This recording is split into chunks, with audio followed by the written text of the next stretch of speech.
Muy buen día para todos. Yo soy el profe José y vamos a iniciar con la clase del día de hoy. Bueno, para hoy tenemos el tema de los límites teóricos de la tabla periódica, ¿ok? Es decir, hasta dónde podemos llegar a conocer y reconocer dichos elementos, pero como el título lo indica, de manera por lo pronto teórica, ¿ok? Bueno, primero que todo y antes que nada, tenemos allí en pantalla un boceto o esquema de la tabla periódica con cierta información que pues en realidad es muy poca, pero es la suficiente para poder lograr entender este tema. ¿Ok? Bueno, a partir de ahora vamos a trabajar de la siguiente manera. Vamos a mirar algunos conceptos básicos que nos van a ayudar. Enseguida vamos a realizar un cuadrito de resumen y ya por último vamos a lograr sacar ciertas conclusiones, ¿ok? Bueno, entonces vamos a continuar acá con dichos conceptos que nos van a poder fortalecer la comprensión de este tema, ¿ok?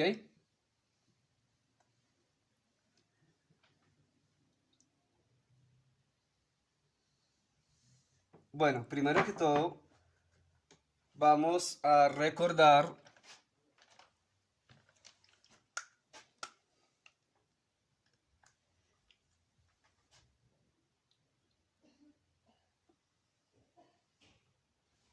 lo que es el número atómico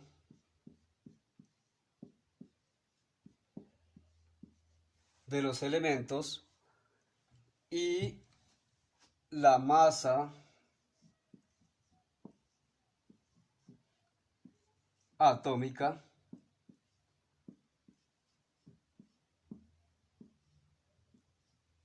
o número másico de los elementos, ¿ok? Bueno, primero que todo y antes que nada, vamos también a recordar en esencia cómo está compuesto el núcleo de cualquier átomo, ¿ok? Recordemos que hay dos clases de partículas que están formando los núcleos atómicos, ¿ok? Dichas partículas de manera general se le conocen como nucleones, pero ya de manera particular, recordemos que el núcleo se encuentra formado por ciertas partículas conocidas como protones y otras partículas conocidas como neutrones. ¿Ok? Bueno, ya habiendo recordado esto acerca de la composición de los núcleos atómicos, vamos a indicar que el número atómico, otra cosa que vamos a recordar, se representa por la letra Z y es la cantidad de protones que haya en determinado núcleo atómico, ¿ok?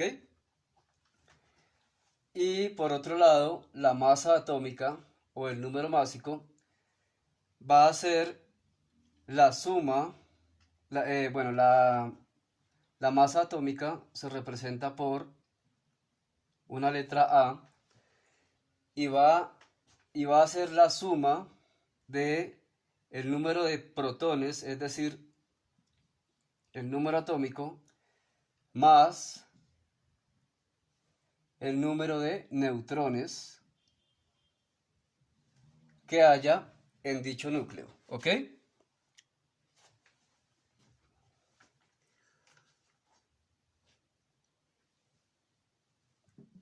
Bueno, ahora vamos a recordar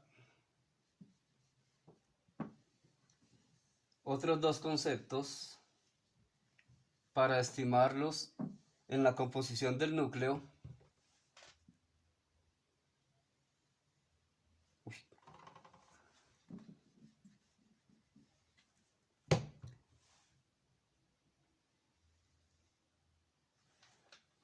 Y son que vamos a recordar lo que son los isótopos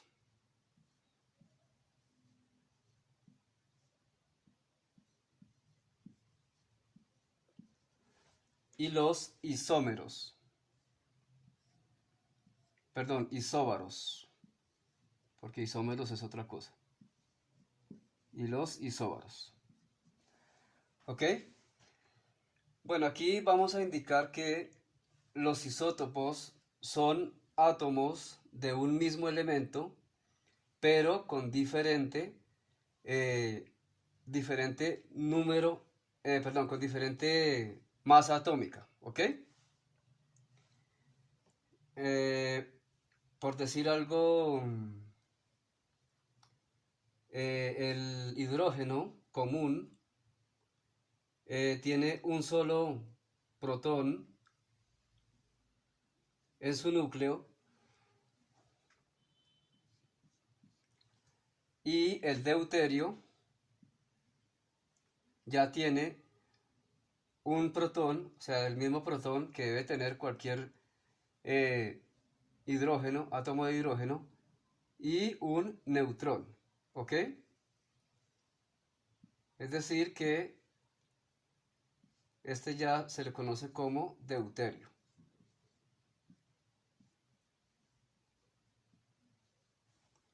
¿Ok? Son átomos de un mismo elemento, pero varía la masa atómica, ¿ok? Mientras que los isóbaros son básicamente lo contrario. Son átomos de diferente elemento, pero su masa atómica son iguales, ¿ok? Bueno, para representarlo acá ya en diagramas es un poco más complejo, pero ese es el significado, ¿ok? Que son elementos diferentes, pero que tienen igual masa atómica, ¿ok?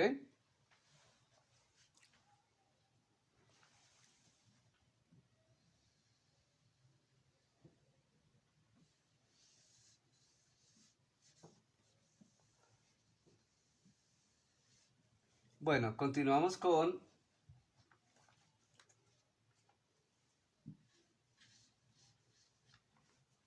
vamos a recordar también lo que es la configuración electrónica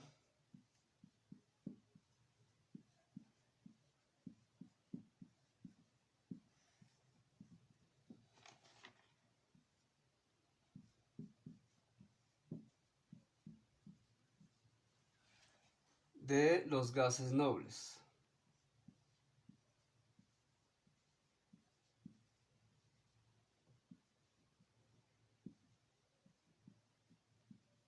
¿Ok?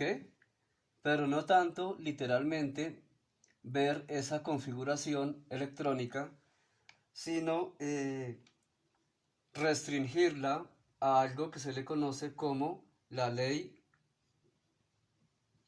del octeto.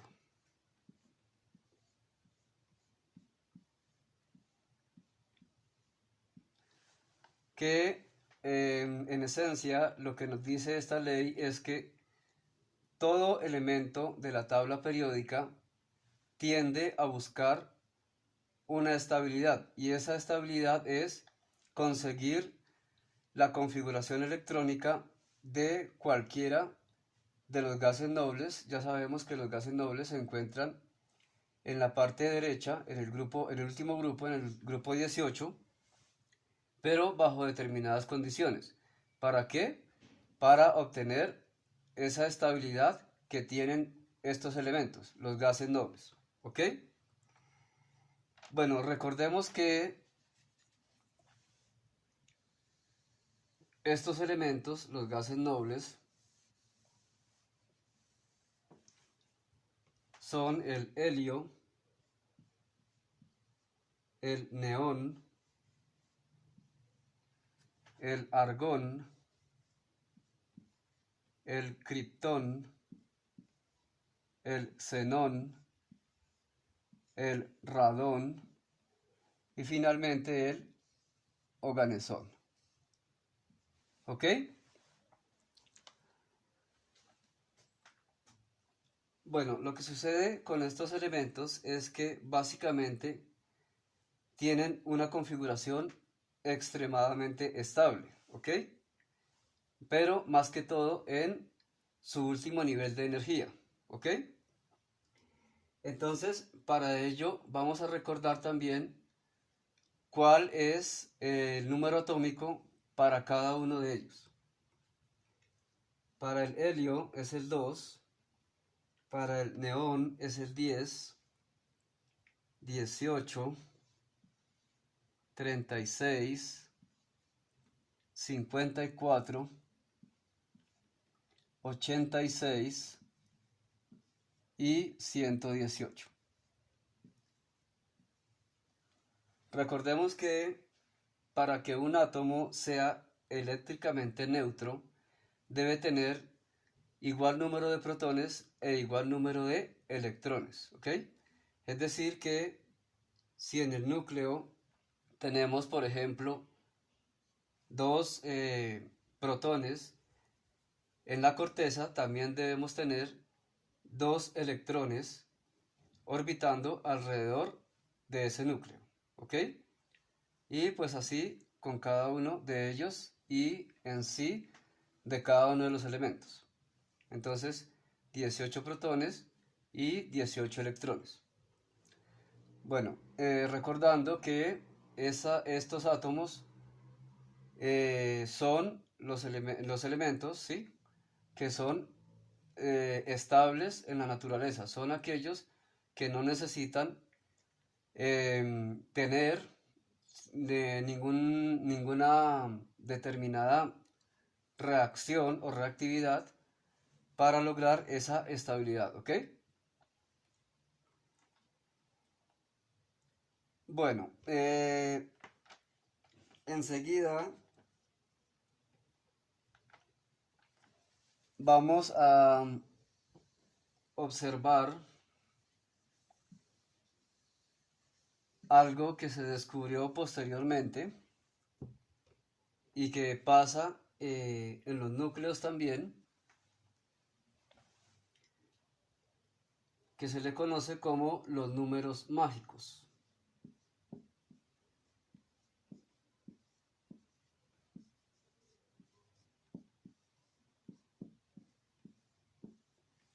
¿Ok? Bueno, dichos números son el 2, el 8, el 20, el 28, el 50, el 82 y el 126, teóricamente hasta el momento. ¿Ok? Bueno, entonces, ¿qué es lo que realmente sucede acá? Que, como en el caso anterior, que es lo que sucede con la estabilidad de los átomos eléctricamente neutros, aquí lo que se descubrió fue que dentro del núcleo también hay ese régimen de estabilidad para ciertos átomos y conlleva a que los átomos que tengan en sus núcleos este cierto número de partículas estables, por decirlo así, ya sea protones o neutrones, pues van a ser precisamente eso, extremadamente estables, ¿ok? Y ya vamos a ver por qué es importante conocer esto. Bueno, ahora enseguida lo que vamos a observar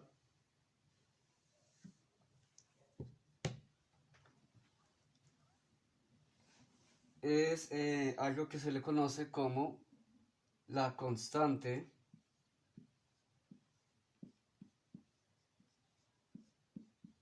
de Rydberg.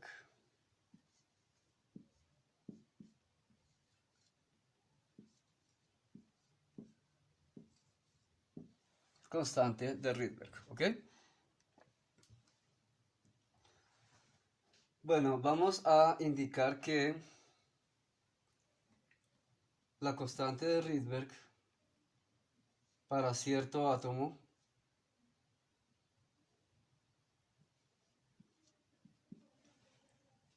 es igual a la constante de Rydberg al infinito sobre 1 más la masa en reposo del electrón sobre la masa del núcleo atómico, ¿ok? Bueno, ya vamos ahorita a explicar por qué incide esta constante en el desarrollo de este tema, ¿ok? Bueno, vamos a mirar que esta constante no es una constante fundamental, porque depende de las constantes que sí son realmente fundamentales. Sin embargo, esta constante se dice que es de las más precisas que existen en este campo de la ciencia, ¿ok? Bueno, entonces vamos a indicar que la constante de Rydberg al infinito se calcula de esta manera. La masa en reposo del electrón por la carga del electrón a la cuarta sobre 8 veces la permitividad en el vacío por la constante de Planck al cubo por la velocidad de la luz. ¿Ok? Bueno, esa es una de las formas en cómo se puede hallar dicha constante. Otra es la siguiente.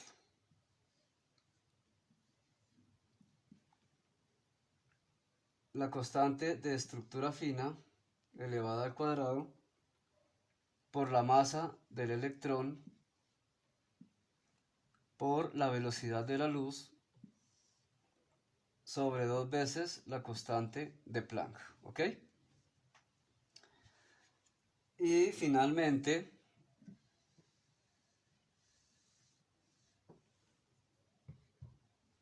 tenemos que la constante de Rydberg también se puede calcular de la siguiente manera. La masa del electrón por la carga del electrón elevado a la cuarta sobre 4 veces pi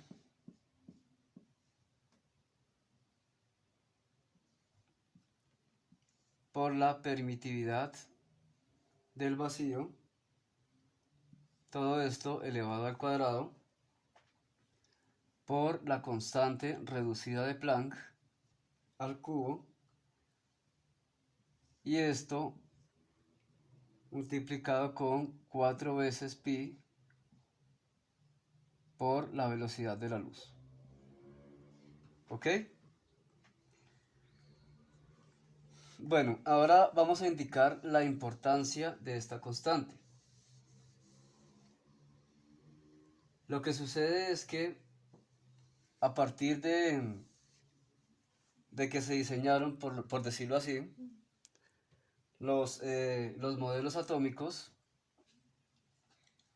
se indicó que,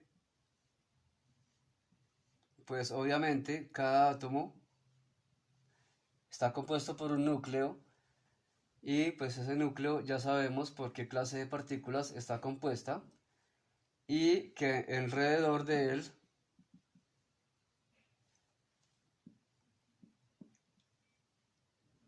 se encuentran los electrones describiendo determinados orbitales, ¿ok? Pero también están en determinados niveles de energía. Lo que sucede allí es que cada vez que un electrón se desplaza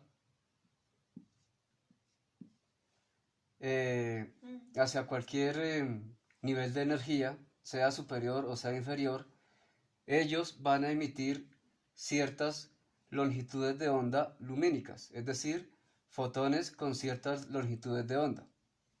¿Ok? Entonces, la constante de Rydberg,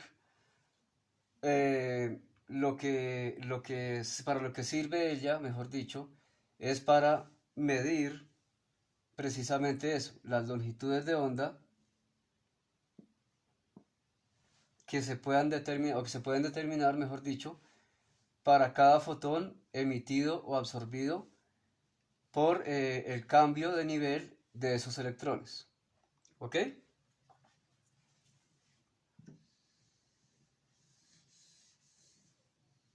Bueno, y ya vamos a mirar el por qué es muy importante saber esto en consecuencia a lo que vamos a observar en las conclusiones al final. ¿Ok? Bueno, enseguida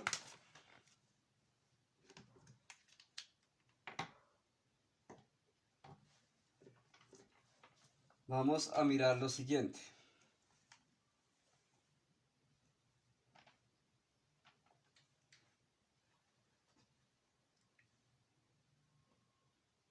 Vamos a mirar, a observar el concepto de reactividad.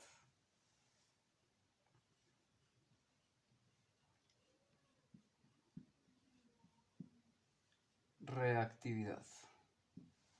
¿Ok? Bueno, allí en el boceto, en el esquema de la tabla periódica que vimos al principio, observamos al lado y lado de la tabla periódica unas flechitas de esta manera a este lado de la tabla y de esta manera al otro lado de la tabla, al lado derecho. Con esto lo que se puede explicar es precisamente este concepto de reactividad.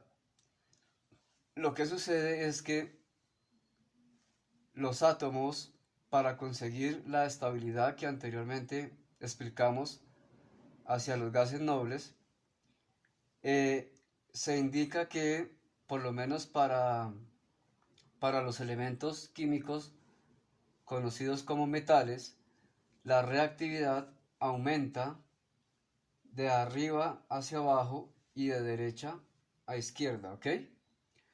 Por tal razón, el elemento metálico más reactivo es el francio. Ya lo vimos por ahí en ese esquema. Y por este lado, por el lado de los no metales, la reactividad aumenta de abajo hacia arriba y de izquierda a derecha, ¿ok? Bajo esas condiciones, el elemento no metálico es el flúor. Recordemos que el flúor pertenece a la familia de los halógenos y el francio pertenece a la familia de los metales alcalinos, alcalinos, porque los alcalinoterros son otros. Bueno, los metales alcalinos, ¿ok? Entonces, bajo esas condiciones, es sencillamente recordar cómo se especula, o mejor dicho, cómo se ve esto de la reactividad en consecuencia de cómo se maneja la reactividad de cada uno de los elementos, ¿ok?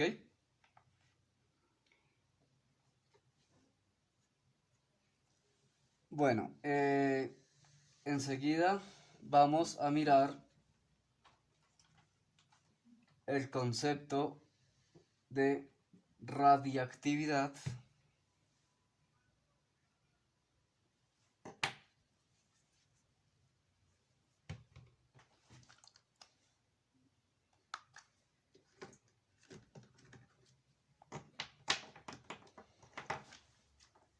el concepto de radiactividad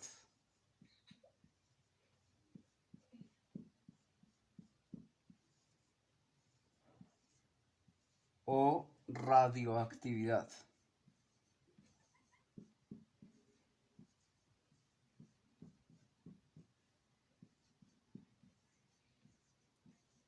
¿Ok?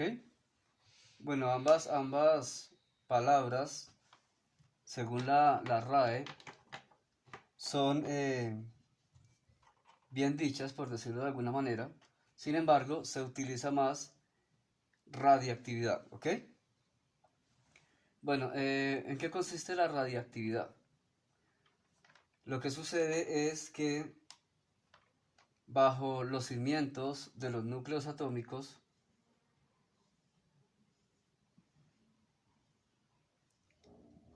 hay elementos que no son estables, que nuclearmente no son estables.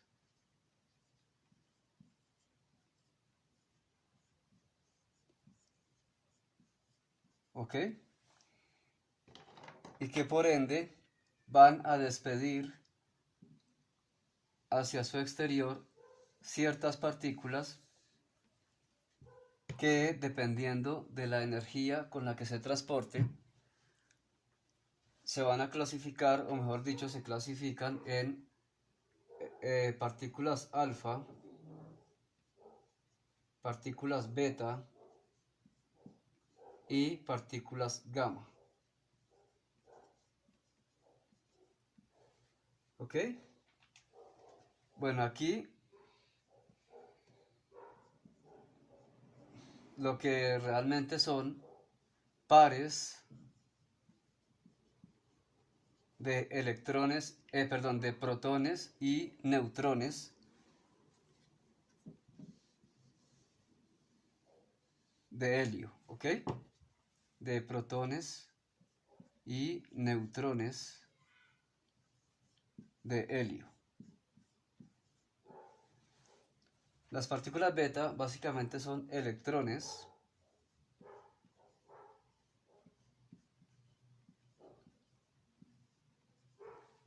y las partículas gamma son fotones.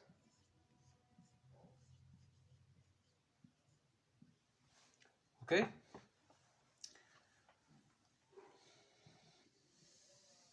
Bueno, ahora con base en lo que observamos en la tabla, en el boceto de la tabla que presentamos al principio,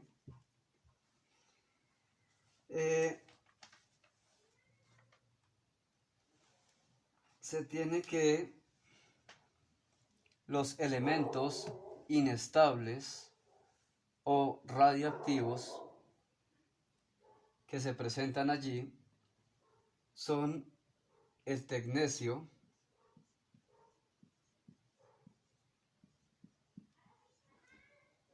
con número atómico 43, el prometio, con número atómico 61, y a partir del bismuto,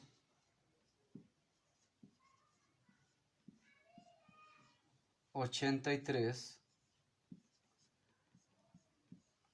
hasta el oganesón,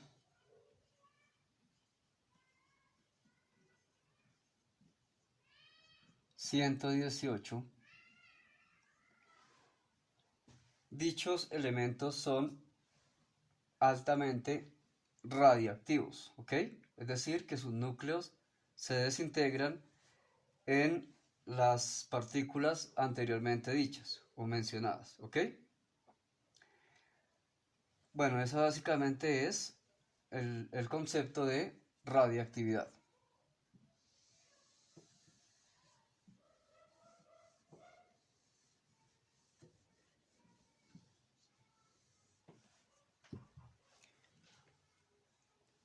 Bueno, enseguida vamos a observar lo que son los elementos naturales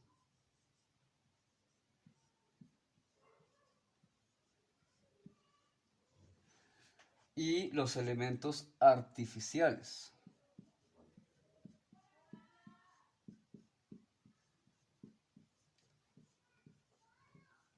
Recordemos que los elementos naturales son todos aquellos elementos que, aunque sea, tienen un solo isótopo estable, es decir, que no tenga ninguna desintegración nuclear, ¿ok? Y los elementos artificiales son todos aquellos producidos por el ser humano en laboratorios y que son altamente inestables, ¿ok? Bajo estas condiciones,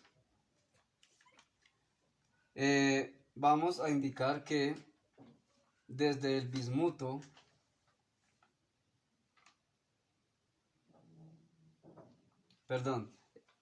desde el hidrógeno con número atómico 1 hasta el uranio con número atómico 92 son elementos naturales, ¿ok? Sin embargo, exceptuamos los dos primeros que enunciamos anteriormente, el tecnecio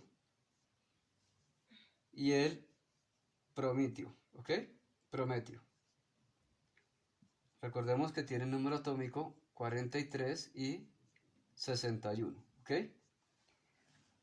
Que son artificiales, ¿ok?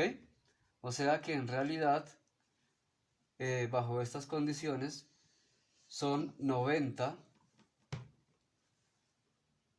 los elementos que están en la lista de elementos naturales, ¿ok?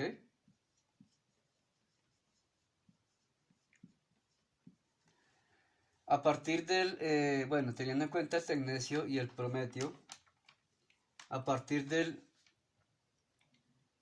neptunio 93 hasta el oganesón 118, hasta el oganesón 118, por el momento, son elementos artificiales, ¿ok? Son elementos básicamente instaurados bajo los términos de aceleradores de partículas y demás, ¿ok?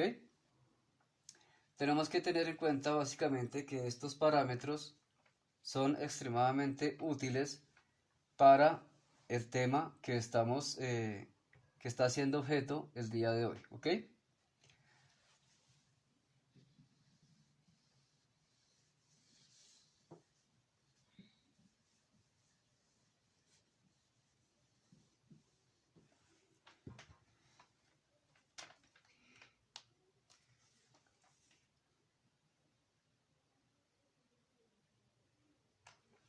Bueno, ahora vamos a hablar un poquito de este último elemento de la tabla periódica, el oganesón, con número atómico 118. Vamos a hablar de un elemento que tiene número atómico 130, que ya vamos a indicar su nombre, el por qué y para qué. Y por último, hablamos de lo que se le conoce como la IUPAC.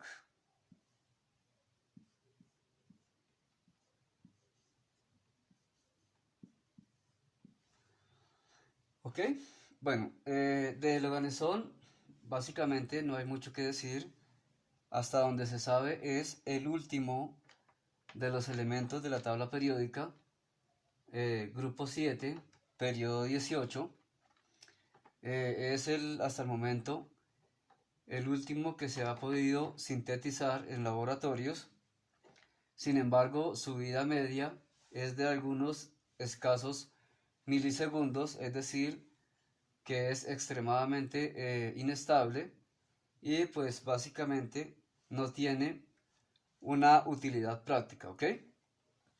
Bueno, con respecto a cierto elemento, ahora que tiene número atómico 130, vamos a indicar que allí, en este nivel, por decirlo así, de número atómico, es donde se encuentra algo que se le conoce como línea de goteo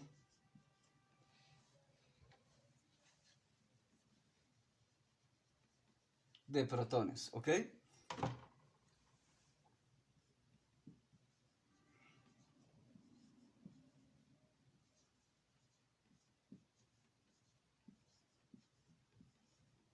De protones, ¿ok? Bueno, como ya se habrán dado cuenta, a partir del elemento atómico con número atómico Z igual a 118, de ahí en adelante son elementos teóricos.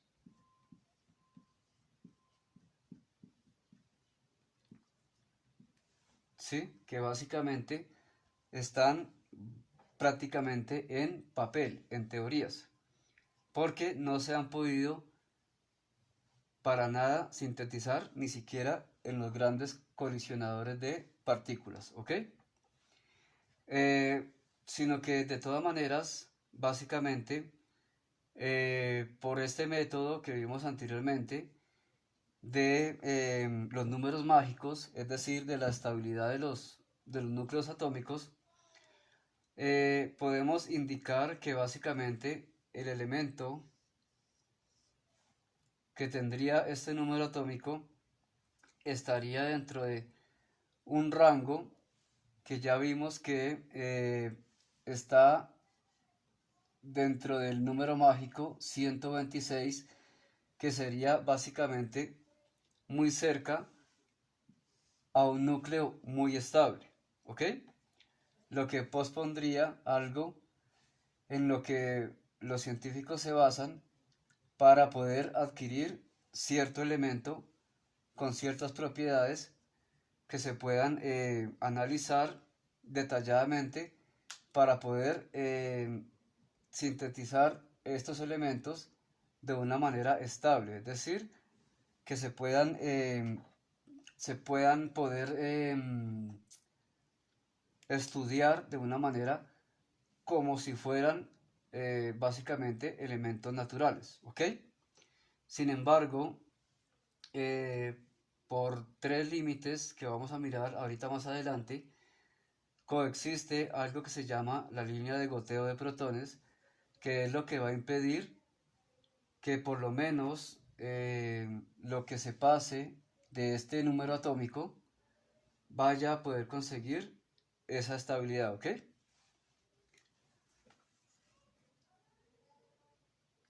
Bueno, enseguida vamos a mirar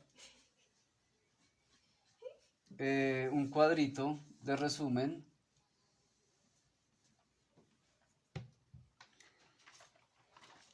que lo tenemos detallado acá y es el siguiente. Vamos a indicar acá ciertos conceptos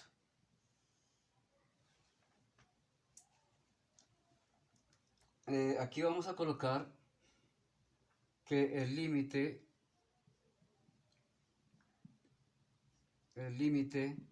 de esos elementos teóricos lo va a imponer su propio número atómico, ¿ok?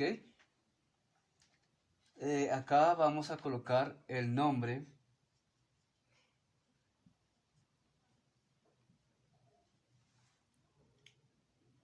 o el nombre teórico, obviamente, y acá vamos a colocar la causa física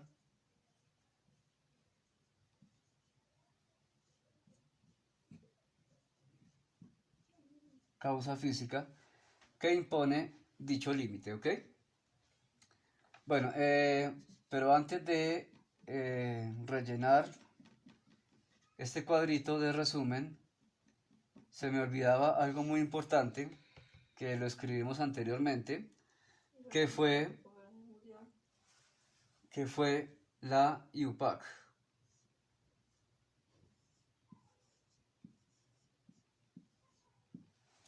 ¿Ok? Bueno, recordemos que la IUPAC es la Unión Internacional de Química Pura y Aplicada. ¿Ok? Eso es lo que significa IUPAC. Sin embargo, está escrito de esta manera porque es la sigla en inglés. ¿Listo? Entonces, ¿qué define esta organización? Esta organización internacional lo que define es los nombres provisionales o temporales de los elementos y compuestos que aún no han sido identificados previamente por los experimentos, digámoslo de esa manera, ¿ok? Bueno, ahora sí continuamos con el cuadrito de resumen.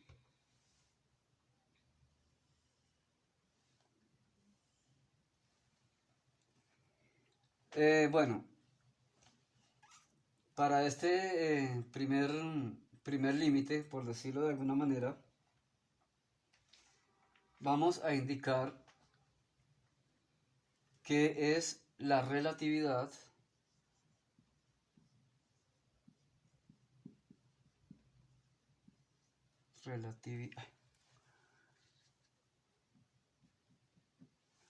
que es la relatividad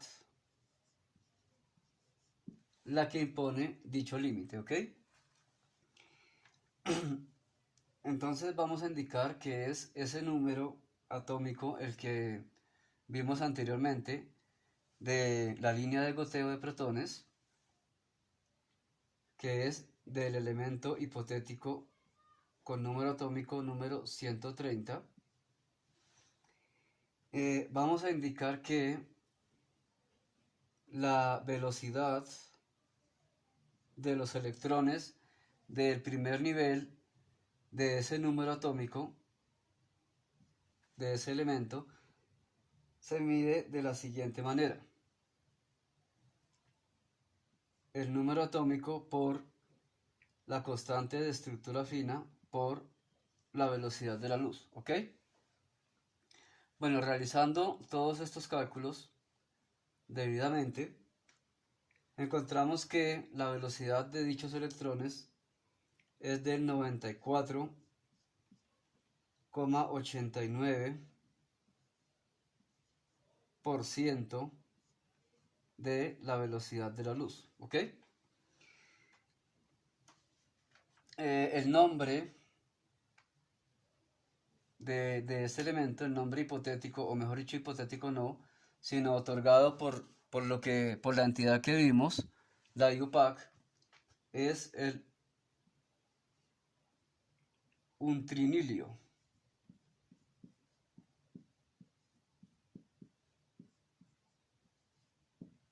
¿Ok?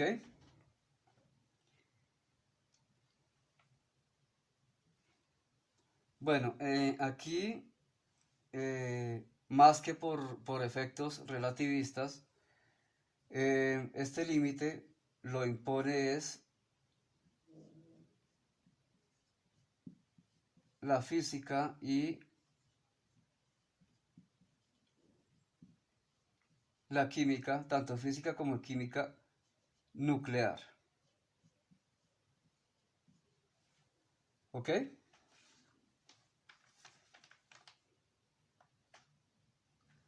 Acá las causas del límite son lo que vimos anteriormente, la reactividad,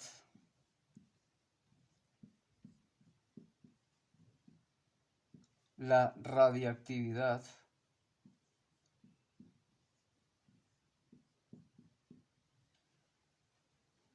que pueda tener dicho elemento, ¿ok? Porque recordemos que está muy cerca a un número mágico, que recordemos que es el 126, ¿ok?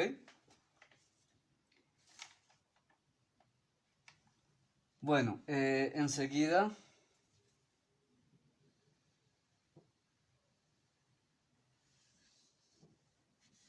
vamos a mirar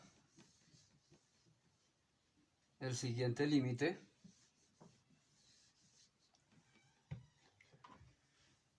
que este sí ya es predispuesto propiamente por la relatividad,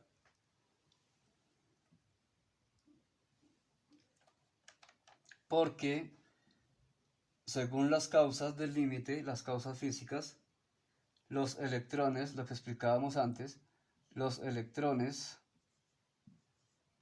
del primer nivel de energía, es decir, del 1s, necesariamente tienen que alcanzar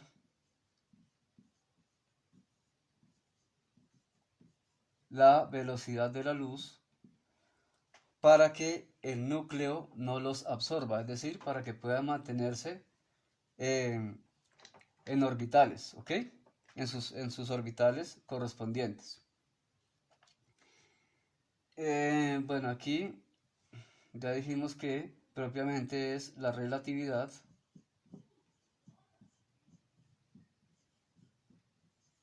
la que impone este límite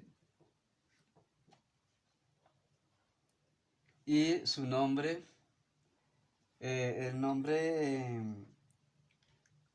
adoptado, por decirlo así, por la IUPAC es el untriceptio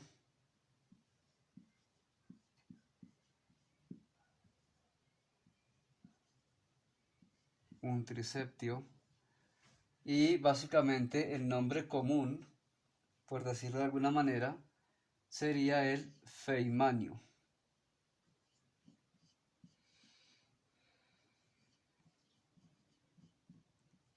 ¿Ok? En honor al físico Richard Feynman, quien fue el que básicamente analizó este límite. Pues aquí recordemos que el límite impuesto es por el número atómico 137.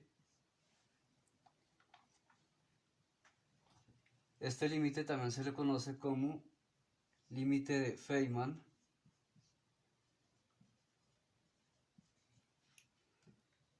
o límite de Bohr.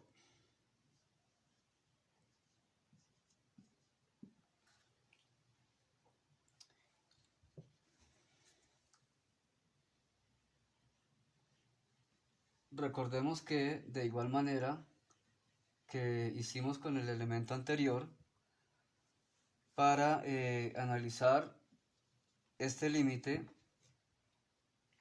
se describe de la siguiente forma, que los electrones del nivel 1s deben alcanzar la velocidad de la siguiente manera: el número atómico multiplicado por la constante de estructura fina por la velocidad de la luz. ¿Ok? Sin embargo, al replantear los cálculos que se definen acá, simplemente los electrones no alcanzan cierto porcentaje de la velocidad de la luz, sino completamente llegan a tener la velocidad de la luz para no poder ser absorbidos por ese núcleo, ¿ok?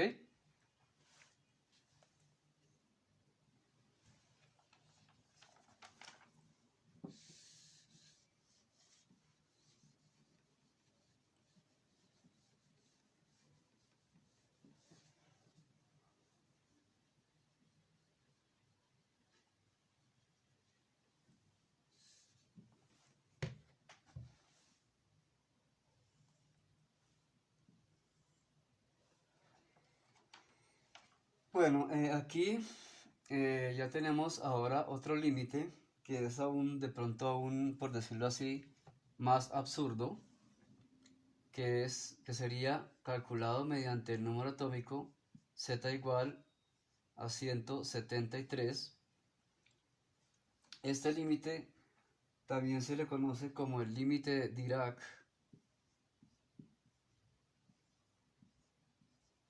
o el límite de Greiner.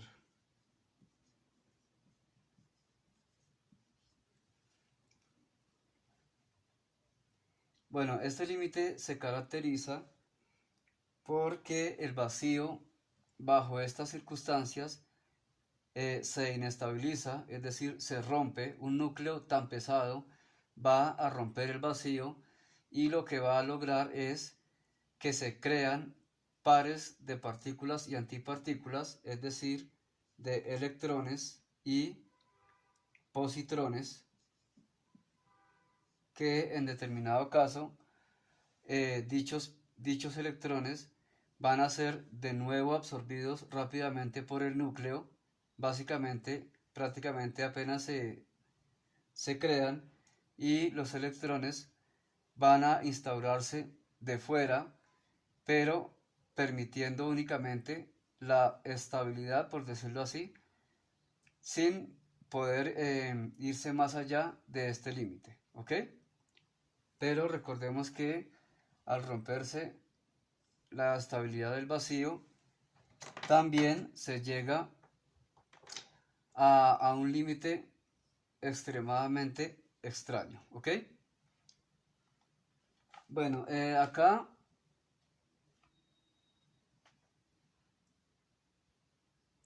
el nombre propuesto por la IUPAC para este hipotético elemento es el unseptunio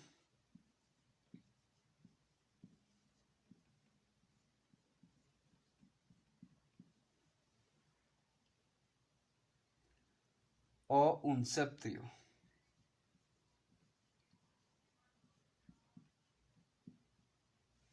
que pues obviamente significan lo mismo, 173, ¿ok? Bueno, este límite ya es impuesto básicamente por las leyes de la mecánica cuántica.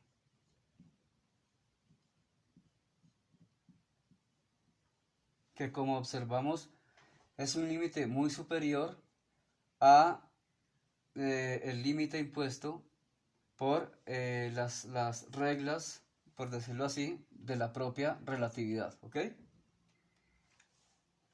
Bueno, aquí vamos a indicar que las causas físicas del límite, pues vamos a recordar que es el desgarre del propio espacio-tiempo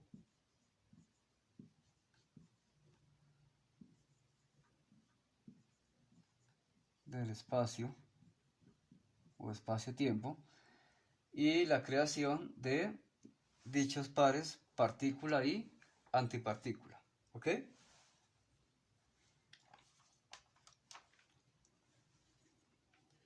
Bueno, y ya por último, un último límite ya extremadamente hipotético,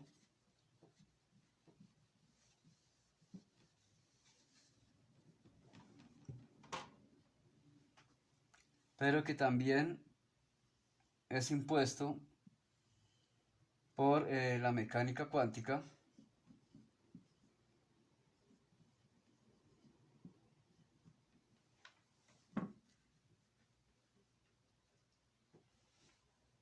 es cuando dicho elemento con z igual a 180, que sería un elemento extremadamente pesado por su número atómico,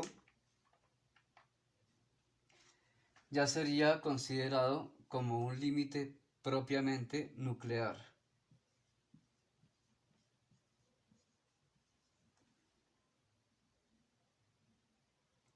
Porque ya daría esto algo que se le conoce como fisión espontánea.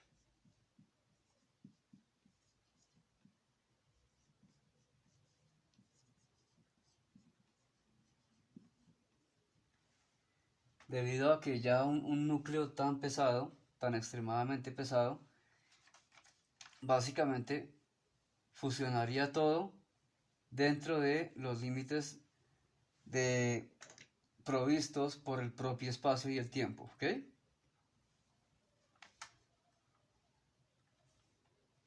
Ya básicamente, pues aquí no tenemos o no encontramos básicamente el registro, pero debe haber registro denominativo por la IUPAC, pero se conoce que es un límite básicamente imposible. Es decir, que hasta aquí ya llegarían las leyes básicas, por decirlo así, de la física para poder dar un método de criterio para estos elementos teóricos. Y acá en las causas físicas, los núcleos ya no pueden formarse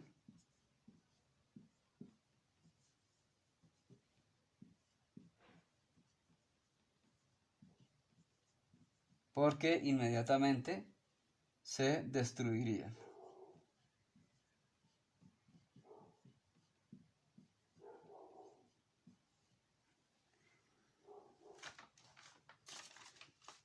Bueno amigos, en conclusión, tenemos que, y con todo lo que hemos visto, tenemos que lo único que se puede decir es que estos límites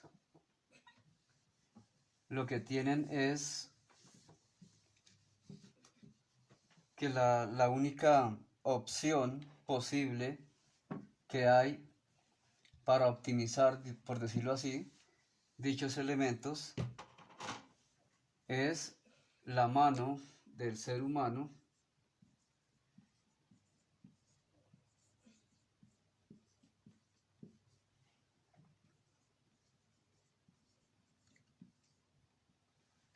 y las teorías que ha podido analizar